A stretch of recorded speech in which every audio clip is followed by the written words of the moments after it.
Salam alaikum à tous. Bien que nous avons parlé un peu dans chaque épisode de certains miracles du Coran, l'épisode 2 de la première saison est celui qui en comporte le plus. Seulement, nous avons à 90% du temps abordé uniquement les miracles scientifiques. Mais le Coran contient bien d'autres aspects miraculeux et extraordinaires, comme des miracles mathématiques ou linguistiques, etc. Et nous allons maintenant un peu plus rentrer dans les détails et aborder un peu tous ces sujets. Malheureusement aujourd'hui, les gens passent de nombreuses heures à des choses bien souvent inutiles et laissent leur Coran sur l'armoire à la poussière sans se rendre compte du véritable trésor qu'est ce livre. Tous les films que nous regardons, les musiques que nous écoutons, sont les travaux d'humains. Mais le Coran, mes frères et sœurs, est la parole d'Allah, la parole de notre Créateur. Normalement, nous devrions l'ouvrir au moins une fois par jour pour lire ne serait-ce qu'un verset. Mais non, il va des fois rester fermé sans bouger pendant des semaines, des mois, voire même des années. Alors qu'il est un rappel pour les cœurs, une consolation dans les moments difficiles, une guidance pour l'humanité. Le Coran est la parole d'Allah, aussi parfaite soit-elle. Ouvrez-le avec humilité pour apprendre. Et ne croyez pas qu'une fois l'avoir lu, vous n'avez plus besoin de le relire. Il contient des miracles et il est la solution de bien des problèmes. Voici les miracles du livre.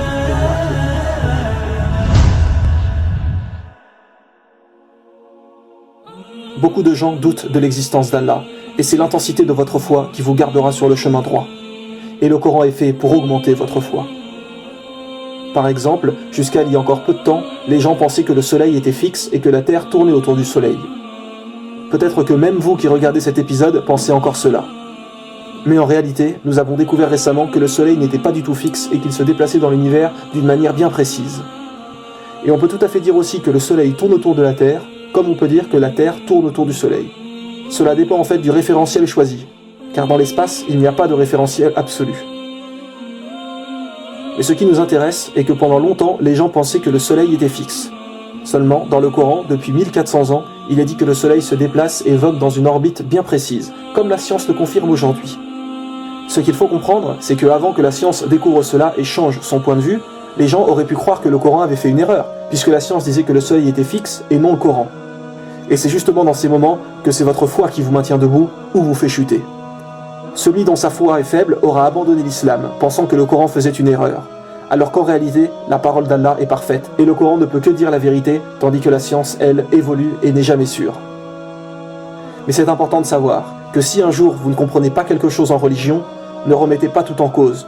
Il y a forcément une explication. C'est simplement que vous ne savez peut-être pas encore la réponse à vos questions. Mais ne remettez jamais l'islam en doute. Car le soleil se déplace bien dans l'univers. Il vous suffit simplement de regarder sur internet pour le confirmer. Et il est dit dans le Coran, chapitre 21, verset 33, « Et c'est lui qui a créé la nuit et le jour, le soleil et la lune, chacun voguant dans une orbite. » Chapitre 55, verset 5, « Le soleil et la lune évoluent selon un calcul minutieux. » Ou bien encore, chapitre 36, verset 40, « Le soleil ne peut rattraper la lune, ni la nuit devancer le jour, et chacun vogue dans une orbite. » Ne doutez pas de la parole de notre Créateur. Louange à Allah, celui qui connaît ce que nous savons et ce que nous ne savons pas. Il faut savoir déjà qu'en langue française, le Coran perd une grande partie de ses miracles. Pourquoi ? Car son style linguistique est absolument parfait. Je donnerai des exemples plus tard dans l'épisode pour que vous compreniez mieux. Mais si vous écrivez un poème aujourd'hui avec des rimes à chaque fin de phrase, et ensuite vous le traduisez en anglais, les phrases auront toujours le même sens, mais par contre vous perdrez les rimes. Certains aspects miraculeux du Coran ne sont compréhensibles qu'en arabe. Vous comprendrez plus en détail à la fin de l'épisode. Voici certains petits aspects qui sont également extraordinaires. La sourate Al-Baqarah, qui est la deuxième sourate du Coran et également la plus longue, contient 286 versets. Et si vous regardez au milieu de cette sourate, donc au verset 143, Allah dit « Et nous avons fait de vous une communauté du juste milieu. » Allah emploie le mot « milieu ». Et ce verset tombe pile au milieu de la sourate au verset 143.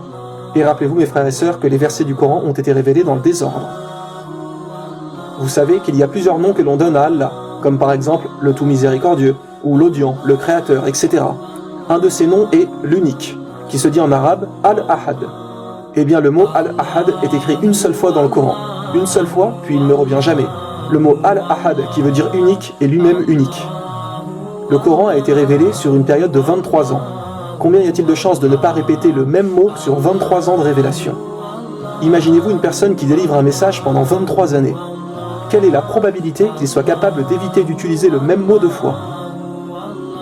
Dans le même type d'exemple, Allah dit dans un verset « Ne méditent-ils pas sur le Coran, s'il provenait d'un autre qu'Allah, ils y trouveraient certes maintes contradictions. » Eh bien le mot contradiction aussi ne revient jamais dans le Coran. Un petit malin qui voudrait vraiment chercher une erreur pourrait dire que si on prend cette phrase au sens littéral de chez littéral, on retrouve le mot contradiction parfois dans le Coran, alors que Dieu dit qu'on ne retrouve pas de contradiction. Mais même le mot en lui-même n'apparaît plus après. Encore une fois, quelle probabilité de ne pas utiliser 2 fois le même mot en 23 ans. Cela peut paraître simple, mais rendez-vous compte de la précision des choses. Savez-vous ce que le mot Coran veut dire ? La définition même du mot veut dire réciter, quelque chose qu'on récite. Aujourd'hui, quand une musique sort, parfois celle-ci fait le buzz et elle est vue des centaines de milliers de fois, puis très vite on l'oublie et hop, on passe à une autre. Les gens chantent la musique plusieurs fois, puis s'en lassent. Idem pour un film qui marche, il fait un carton et avec le temps d'autres films le remplacent. Alors que le Coran, depuis plus d'1 millénaire, est récité constamment, et aujourd'hui par plus d'1 milliard de personnes.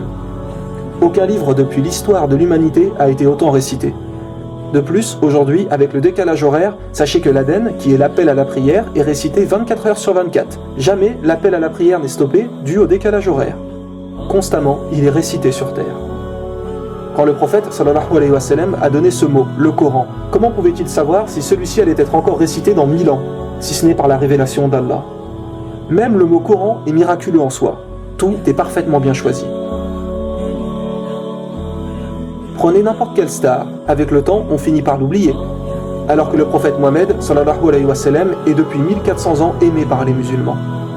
Les gens pourront dire « Oui, mais Jésus aussi pour les chrétiens, ou Moïse pour les juifs, etc. » Et ce qui est intéressant, c'est qu'un verset du Coran parle de la renommée du prophète. Il est dit, chapitre 94, verset 4, « Et exalté pour toi ta renommée. » Et dans l'appel à la prière, lorsqu'il est dit « J'atteste que Mohammed est le prophète d'Allah », nous devons répéter la même chose. « J'atteste que Mohammed est le prophète d'Allah. » Et à chaque fois que nous entendons son prénom, nous devons dire « Que la paix et les bénédictions d'Allah soient sur toi, Mohammed. » Et étant donné que l'Adhan est récité 24 heures sur 24, eh bien sans arrêt, la renommée du prophète est mise en avant.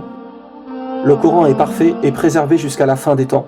Outre le fait qu'Allah dit qu'il en est le gardien, et cela nous suffit pour croire que personne ne le modifiera jamais, Allah dit aussi qu'il a rendu le Coran facile pour la mémorisation.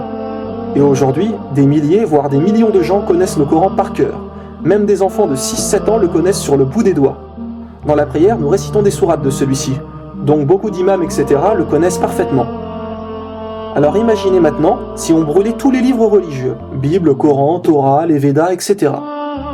Rien que pour la Bible, il serait quasi impossible de la réécrire parce que peu de gens, voire personne, la connaissent par cœur. De plus qu'il existe des versions différentes, retravaillées et modifiées par l'humain. Donc personne ne se mettrait d'accord. Croyez-vous que vous remettriez les Védas ou la Torah comme cela ?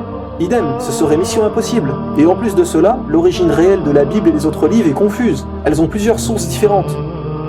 Mais allez dans une mosquée et demandez aux musulmans de réécrire le Coran, et en une journée, le Coran est de nouveau là. Et mot pour mot, identique à avant. Car si quelqu'un faisait une erreur, il serait immédiatement corrigé par d'autres. Tout comme si vous vouliez faire le malin, et vous amuser un moment à modifier un verset. Votre supercherie ne durera même pas un jour, car elle sera détectée directement par les autres. Les gens récitent le Coran sans cesse, donc personne ne modifiera jamais le Coran. Quand vous avez appris à l'école les grandes révolutions, la Révolution française, la Révolution bolchevique en Russie, etc., vous vous rendez compte que toutes ces manifestations ont changé surtout le régime politique, mais dans la vie personnelle des gens, cela n'a rien vraiment changé. Alors que lorsque l'islam est arrivé, les gens n'ont pas seulement changé le régime politique qui était à l'époque, mais toute leur vie. Leur manière de s'habiller, leur langage, le comportement avec les gens, ce qu'ils mangeaient, l'hygiène, etc. Et les gens qui proposaient ces idées politiques pour ces nouveaux régimes n'ont bien souvent pas vu ces révolutions durant leur vivant. Ce n'est que des années plus tard que cela est venu. Alors que durant la vie du prophète, sallallahu alayhi wa sallam, tout a changé directement, car il était guidé par Dieu. Ce que nous voulons dire, c'est que, imaginez-vous que votre voisin vienne vous voir et vous dise « Voilà, je suis le messager de Dieu. À partir d'aujourd'hui, tu devras faire tout ce que je dis, car ce que je te commande de faire est la volonté de Dieu. » Allez-vous le suivre, ou alors allez-vous le prendre pour un fou ? Votre voisin, que vous voyez avant tous les jours, et qu'à présent vous dit être le messager de Dieu. Surtout qu'à l'époque, les gens étaient fiers et suivaient fermement leurs idées religieuses. Mais non, ils se sont tous mis au fur et à mesure à suivre le prophète Mohammed, sallallahu alayhi wa sallam. Et ça, mes frères et sœurs, ça ne peut venir que du seul et unique Dieu, le seul capable de cela. Voici un autre miracle du Coran. Allah dit dans un verset, nous avons fait descendre le fer. Alors que pour d'autres choses, comme par exemple les montagnes, il dit, nous avons créé les montagnes. Ou bien nous avons créé le soleil, nous avons créé la terre. Mais pour le faire, il ne dit pas nous avons créé, mais fait descendre. Et écoutez bien mes frères et sœurs, les biologistes disent que le fer est venu historiquement sur terre par la descente de météores. Et Allah dit, chapitre 57, verset 25, nous avons fait descendre le fer, nous avons fait descendre le fer, nous avons fait descendre le fer. À savoir que le fer ne peut être créé sur terre. Même l'énergie dégagée par le soleil, qui atteint 386 millions de mégawatts, ne peut former le fer. Alors d'où vient-il ? Après des études approfondies, il s'est approuvé aux savants que cette matière, le fer, ne peut être formée que dans les immenses étoiles dépassant notre soleil plusieurs fois, et dans une étape particulière de la vie de ces immenses étoiles appelée la supernova. Au moment de l'explosion de ces dernières, la matière s'accumule fortement. Cette fusion nucléaire continue et forme par la suite le fer. Et la Terre contient environ 35,9% de fer de sa masse. Allah nous a préparé la Terre par le fait de descendre sur elle une grande quantité de fer. Actuellement, les planètes du système solaire sont des planètes gazeuses inadaptées à la vie. Pour cela, le fait de descendre cette quantité de fer porte une sagesse divine, grâce à qui notre planète est habitable. Nul ne savait cette vérité du fer avant l'exploration de l'espace. Qui, il y a 1400 ans, pouvait connaître cela et savoir que le fer venait du ciel ? La parole humaine n'est pas nécessairement calculée au mot près. Le speech humain ne fait pas attention à utiliser le mot le plus parfait possible. Mais Allah, si. Le Coran est incroyablement précis dans son langage. Comme il avait été dit au début de l'épisode, certains miracles sont compréhensibles qu'en arabe. Je vais vous donner un exemple et vous allez vous rendre compte à quel point le Coran est extraordinairement miraculeux. Suivez bien mes frères et sœurs. Il y a deux manières dans le Coran d'appeler une femme, en parlant là de la femme de quelqu'un, d'une épouse. Soit elle est appelée imaraha ou zawuj. Les deux sont utilisés. Les gens pourraient penser que cela n'a pas d'importance quel mot est utilisé, mais ça serait bien dévaloriser le Coran, car le Coran est la parole d'Allah, et sa parole est parfaite. Chaque mot est utilisé toujours à juste raison. Je vous explique, suivez bien. Par exemple, il est dit à un moment « Imraha atanu », qui veut dire « la femme de Noé », ou bien « Imraha atanouf », la femme de Lot. Et il y a d'autres exemples comme cela. Ici, les mots utilisés pour désigner une femme sont toujours « Imraha » et non « zawuj ». La femme de Noé était-elle une bonne ou une mauvaise personne ? Mauvaise, une assez mauvaise personne. La femme de Lot ? Idem, mauvaise personne. À un autre moment dans le Coran, il est dit « Wa imraha ati » en parlant de la femme de Zacharie. À ce verset, il est dit qu'Allah lui envoie des anges pour lui annoncer la venue d'un fils. La femme de Zacharie était-elle une bonne ou une mauvaise personne ? Une excellente personne. Donc, le mot imraha est utilisé pour désigner des femmes bonnes ou mauvaises. Il est dit aussi Imraha ata Firaun, la femme de Pharaon, une des meilleures femmes qui soit. Ce que vous devez comprendre, c'est que l'autre mot zawuj, qui vient en réalité du mot zawaj, qui littéralement veut dire appareiller, une paire. Et quel est le but d'une paire ?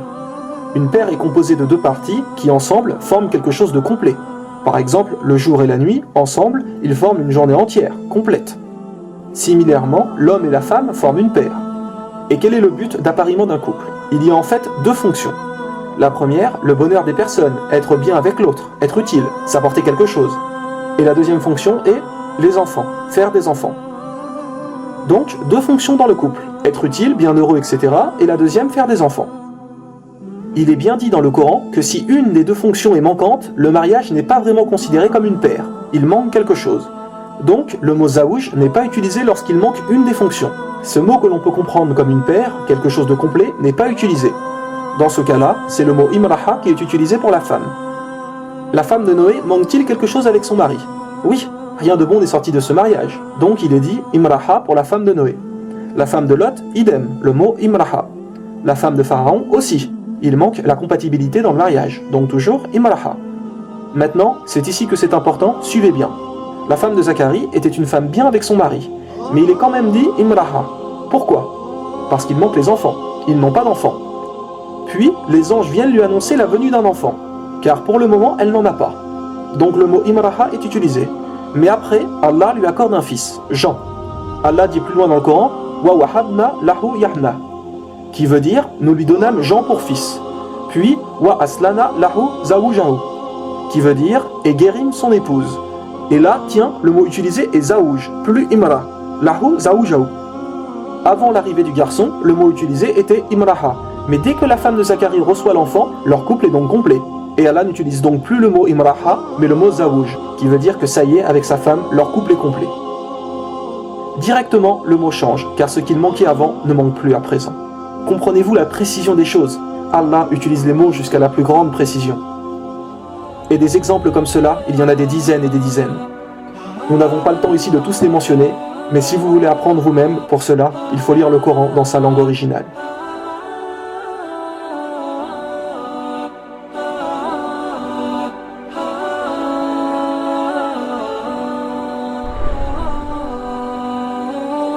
Car une fois traduit, nous gardons le sens, mais perdons bien des miracles. Et quand nous lisons en tant qu'être humain, nous ne nous rendons pas compte de ces détails miraculeux. On se dit, quelle différence entre ces deux mots? Mais quand Allah parle, tout est le plus parfait possible. Tout est le plus parfait possible.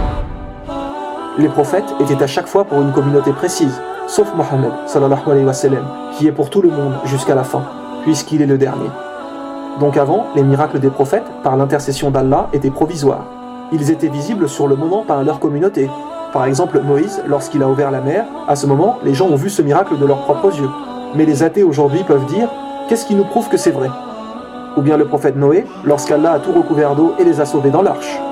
Mais pour Mohammed, sallallahu alayhi wa sallam, le prophète doit avoir un miracle qui perdure, qui reste dans le temps, puisqu'il est pour l'humanité jusqu'à la fin du monde. Donc Allah lui a donné le Coran avec des centaines de miracles, de manière à ce que chaque personne puisse se rendre compte soi-même que celui-ci est miraculeux et provient d'Allah. Et également que le Coran reste inchangé jusqu'à la fin.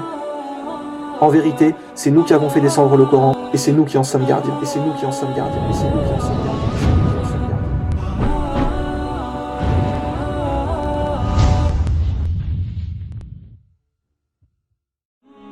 Allez-vous laisser votre Coran sur votre armoire sans le lire? Allez-vous, pour ceux qui ne l'ont jamais lu, continuer votre vie sans vous le procurer? Ce sont les paroles d'Allah, et sachez que des bonnes actions vous sont données à chaque fois que vous le lisez. Réfléchissez bien.